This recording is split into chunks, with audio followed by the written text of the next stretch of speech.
Alright, what's up guys? My name is Zach, and today I am driving a 1979 Datsun 280 ZX. Up front is a 2.8 liter inline 6, and down below is a 3-speed automatic transmission. Now, I am super excited to be driving this 280 ZX for two reasons. First of all, I haven't done this old of a Z before. I've done the Z31 and up, but this is before Nissan switched their name. Well, Datsun switched their name to Nissan. But also, this is kind of the continuation of the original Z. This is the first major update that the Z ever got since its inception in 1969. So for 1979, they jumped up to the ZX. This is a little bit more luxurious, and we'll talk about that in a second. But the second reason I'm excited to be driving this is because it is a 35,000 mile survivor. This car is all original minus the exhaust. It even has the original spark plug wires, original hoses, everything. These cars had really bad rust issues, and so it's really nice to see an original one. But if you would like to submit your own vehicle and have it reviewed here at the channel, you can head on over to my website, zackpradel.com/submit. It's a quick and easy submission form. It takes under a minute to fill out, and I come out to you.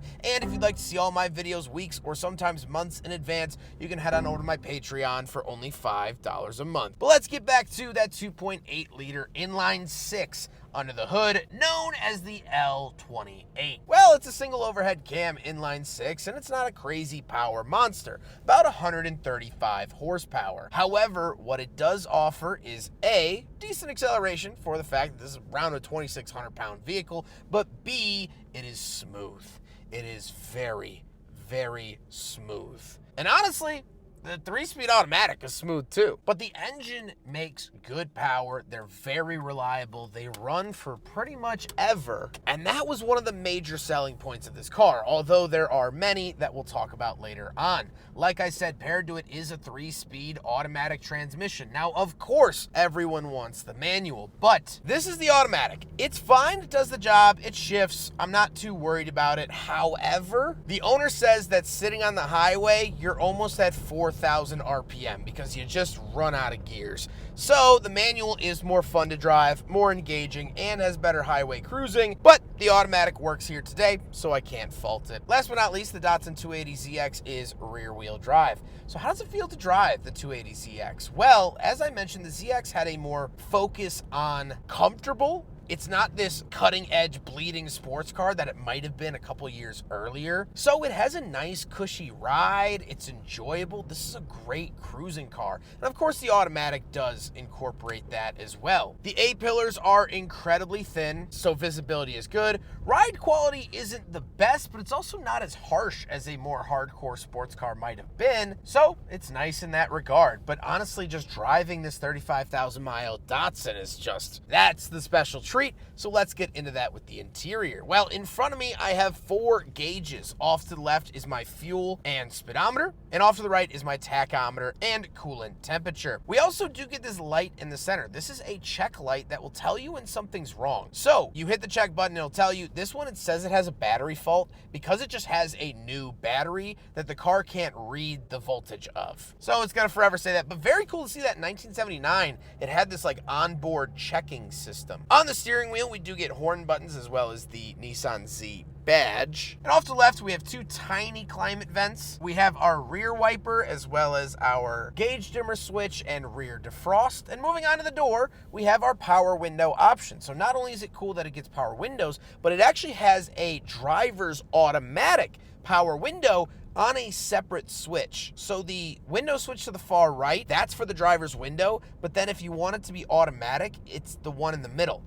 Very, very weird, but very cool at the same time. Moving into the center, we get the now iconic 3 gauges in the center of the Z. This is the car that made that iconic. This and the S30 that came before it. So very cool. We have our oil pressure, battery voltage, and the quartz clock. Down below, we have the climate controls, climate vents, pretty simple stuff here. And we have the original radio and the original optional 8-track player. Very, very cool to see that. Then we do have our cigarette lighter, ashtray, and we have our balance for the radio, so you can move it front right, front left, rear right, rear left.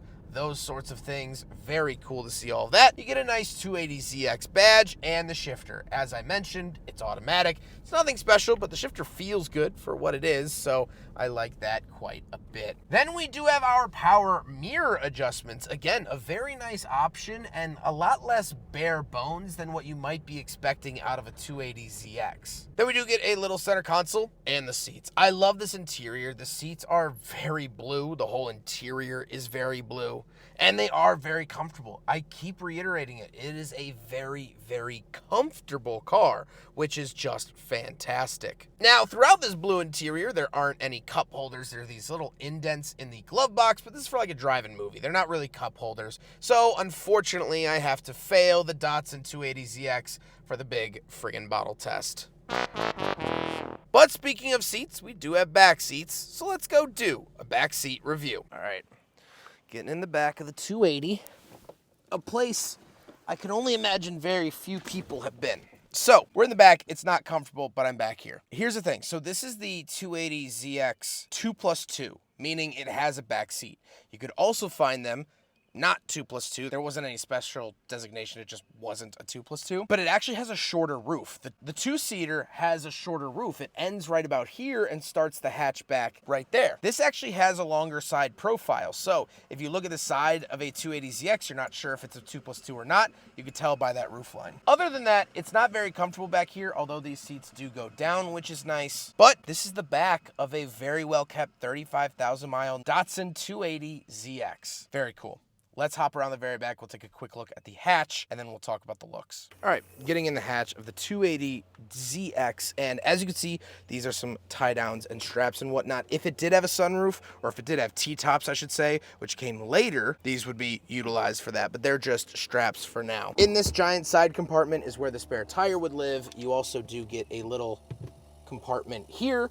Very cool for maybe some valuables or something smaller, but these seats do fold down as well. So you can come around here, push, and there you go. Both seats do that. And so you then have a ton of cargo space. I mean, a crazy, crazy amount of cargo space, which is absolutely wonderful. And you do get this nice glass back as well. So very, very cool to see in the back of the 280ZX. Now we got to talk about the looks. And first of all, this is the factory paint and the factory two-tone. So the hood being silver and then the rest of the car being blue, that was the factory way. This rolled off the assembly line looking exactly like this, which is amazing. It is the original paint. It's never been resprayed its entire life, which is very cool to see. I also just love the way that the Datsun 280ZX looks. I think it's an iconic shape. I think it's an iconic looking car, and it's just an absolute slam dunk in the way it looks and the way it drives. This car is amazing. But let's get on to my final thought. What do I think finally driving a Datsun 280ZX? Well, I love this car. It's great. Like I said, drives good, comfortable, all that stuff. Let's talk about the importance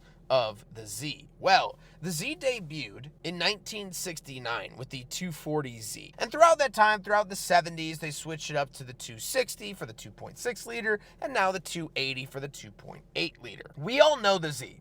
Odds are, if you're watching this video, I doubt there's anyone that's like, whoa, it's a well-known car. But you have to think that back in the late 60s, early 70s, Japanese cars, or Japanese automakers, for that matter, weren't making sports cars. This is kind of the first Japanese sports car. I mean, yes, there was the Toyota 2000 GT, but that was unobtainable. It was this like one-off sort of thing. This was the first mainstream Japanese sports car. All right, real quick, I'm just gonna do a slight voiceover because I feel like I didn't fully explain what I was talking about. The Datsun was one of the first Japanese sports cars in the United States. Japanese automakers really started to come to the States in the late 60s, early 70s, and even when they did come to the States, they mostly brought economy cars. This was a dedicated sports car. There was like the Mazda RX-2 and RX-3, but those were still based off of economy chassis, just they were sporty, but they weren't the dedicated sports car. And I do mean this in the late 60s, early 70s. By the end of the 70s, we had the Mazda RX-7, which was kind of born from this car, but that's what I meant. In the United States, in the early 70s, there really wasn't any sporty offerings from Japanese automakers. And it changed so much.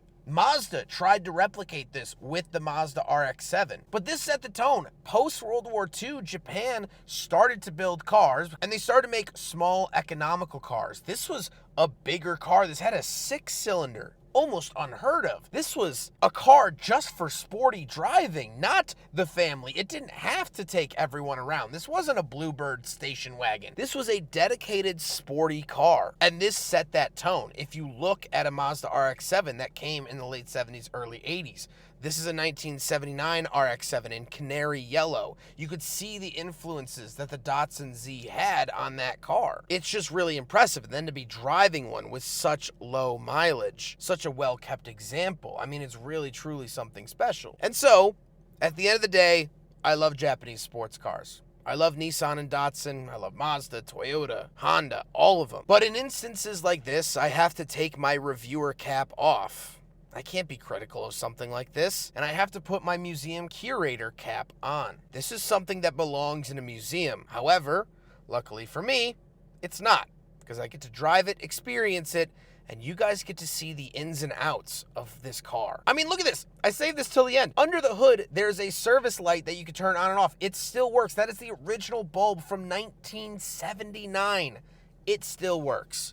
This car is an absolute time capsule. It's a museum piece on the road, and I'm so incredibly thankful for the owner, Bernie, for letting me drive it, film it, and review it here today. Huge shout out to Bernie for bringing me this car here in Atlanta, Georgia for me to review. He is just the best, and he's dedicated to maintaining this car in its natural state, stock, unmodified, and preserving it for hopefully generations to come. But I hope you guys enjoyed the video. Don't forget to rate the video, comment on the video, and subscribe if you really liked it. Take care, guys.